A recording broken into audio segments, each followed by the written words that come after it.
আমরা এখন বোমডিলা মনাস্ট্রিতে, বোমডিলার সর্বোচ্চ পয়েন্ট এই বোমডিলা মনাস্ট্রি।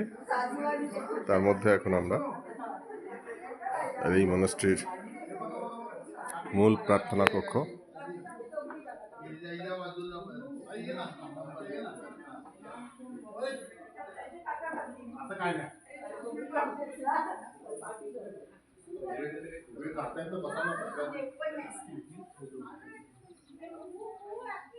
আমরা আজ বোমডিলা থেকে চলে যাব কাজিরাঙা এবং সেখানে আগামীকাল জঙ্গল সাফারি করে আমাদের এই ট্রিপের পরিসমাপ্তি ঘটবে। গুয়াহাটি হয়ে ফিরে যাওয়া by air or by train. এই বোমডিলার সর্বোচ্চ পয়েন্ট এই মনাস্ট্রির পাশের গেস্ট হাউস।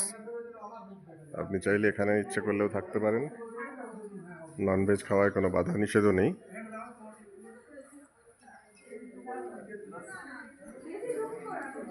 আমরা বোমডিলা মনাস্ট্রির মধ্যে এখন।